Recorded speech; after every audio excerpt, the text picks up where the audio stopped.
Okay. Yeah. Okay. All right, there we go. Okay. Okay, I think we'll capture something. Yeah, we'll totally. We got the whole hallway here. Yeah. We got the. And we can see anything coming from there. We can see anything that's coming. We got us from okay. over there. And then let's just do this for 3 fucking movies. Hello, welcome to Encore. I'm George. This is Hudson. Hi, I'm Hudson. And we just saw Paranormal Activity 3. Paranormal Activity 3. Kill me that right now. That's just me. It's very interesting with this film. It's scary. You do get this. Yeah, the scary moments are great, but it's not a jump scare scary. It sets up a nice atmosphere. It's just it feels very dull, and it could be attributed to the fact that this is the 3rd one, and we've been seeing this for about 2 more movies. This is the 3rd year this movie series has been running. Yeah. So you know, it's still made money because they've been putting more and more of a budget into it. Yeah. As you'll see in this one, it is. There's definitely a big budget in this one. Yeah, there's more stuff. It made a lot of money. Did? Yeah. It was top. It was top. But it's really just. It feels a lot like the same thing, but they still are really good at doing the scare effects. I think we don't ever do this, but I'm going to put a spoiler warning here because we are going to spoil the ending here, just to explain why we don't like this movie. So if you haven't seen it, and you don't want to know the ending, like skip to 12 minutes into this review. Here's what you do. Don't watch this review until you watch the movie, then come back, and then you can agree with us. Or you can just watch. So they don't watch the movie. Well, you know, they could just watch. What is it? They could just watch Paranormal Activity 1, and then at the very end, skip to the end of like Wicker Man, where it's a cult. And that's basically this movie.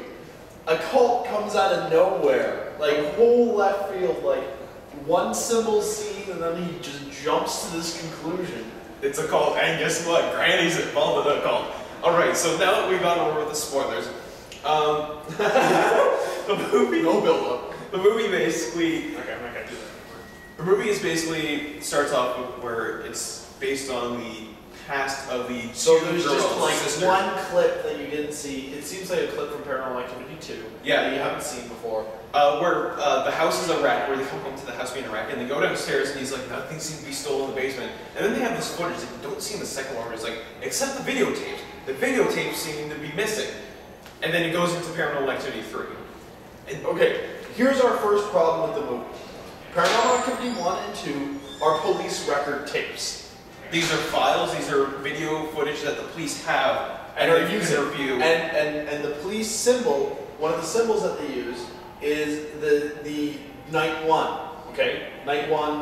Night 1, location, dates, information about time, where this character is, who, and all that. That standard stuff that you see on the screen.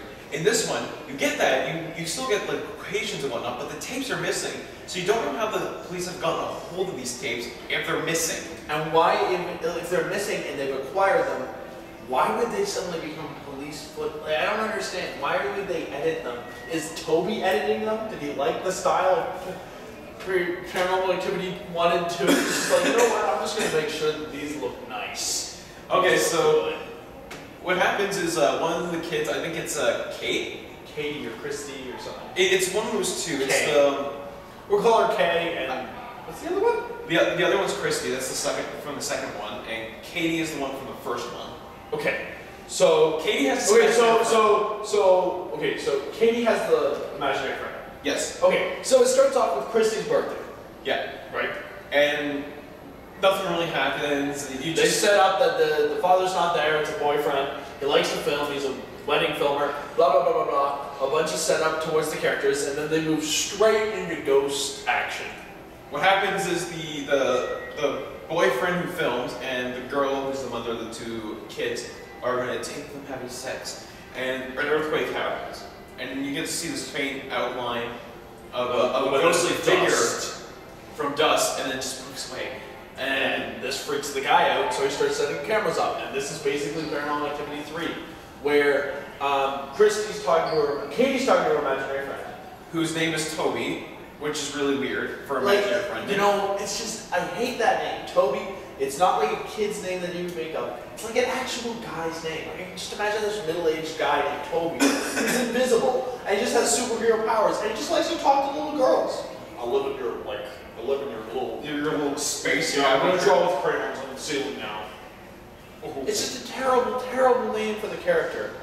And they use it constantly. All of this movie, you're hearing, Toby, Toby, Toby. Don't talk about Toby. Oh no, well, I was just talking to Toby. We just share secrets. What exactly secrets do you think they were sharing? Do you really want to know? It's just, it seems like Toby doesn't offer her anything other than being creepy. I mean, like, Toby doesn't seem to be any kind of a friend. You basically get a name to this demon that's plaguing the paranormal series universe. So, there's a lot of good scares in this, as we said.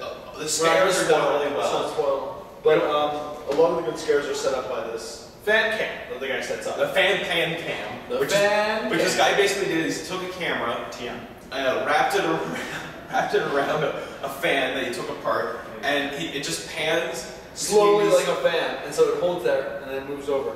And this creates so much suspense. It's set up in this perfect location where there's like living room, kitchen, and there's just so many areas where it's just like, what the fuck? Every time that camera came up, Hudson can account for this.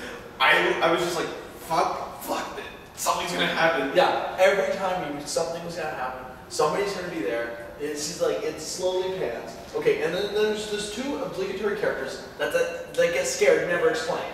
So there's the babysitter, who's only there for one scene. Then there's the character that's actually kind of set up as a friend named Randy. He was really cool, he's the best character, but he's a bit of a douchebag. Oh no, he's actually kind of a good friend. He came over when he needed her to take it. Like, he instantly came over. But the minute he gets scared, he runs off like no, it's not the minute he gets scared. He sees the ghost footage and he's like, oh man, you gotta keep filming. This is really cool, yeah.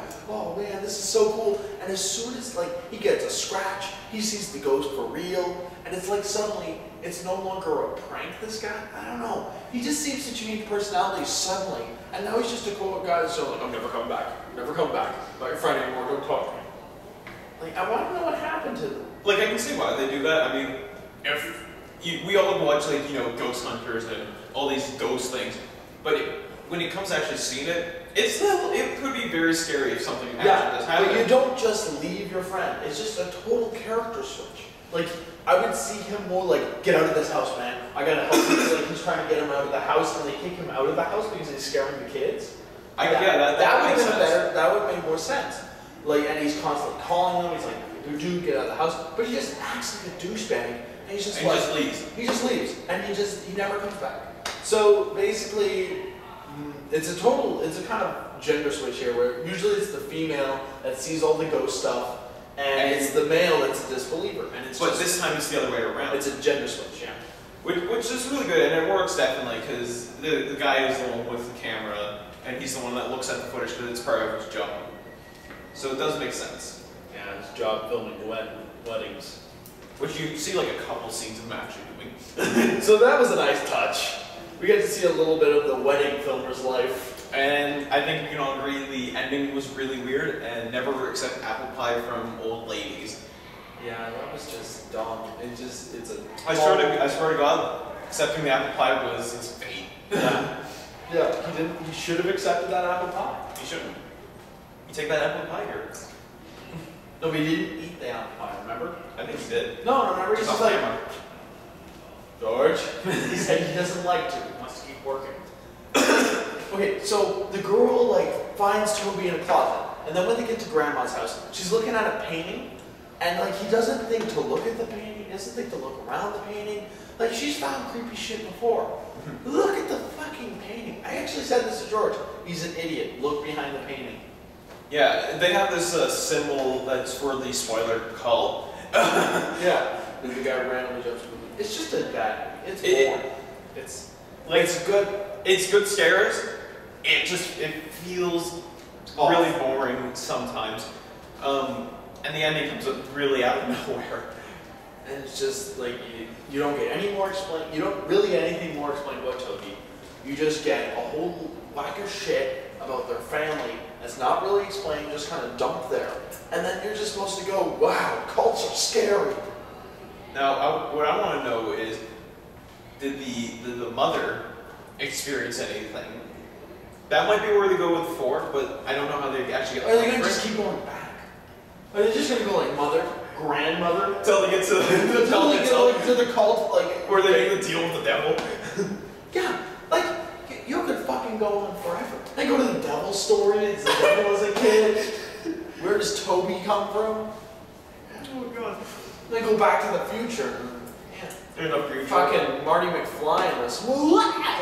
I think they're actually discussing make any sense. It doesn't, but they're actually discussing Back to the Future without actually trying to seem like they were like, it's weird. Why don't they just follow it like back to the present? Because that's where they're going. Yeah, and then at times they're trying to seem so 80s, but it seems more like people from 2000. Yeah, like trying to be 80s. Like one of the girls was on the trampoline, and she's like, oh my gosh. I'm like, I don't think people in the 80s said, oh my gosh. I can't. Well, it would have been weird if she said, OMG, but oh my gosh is kind of.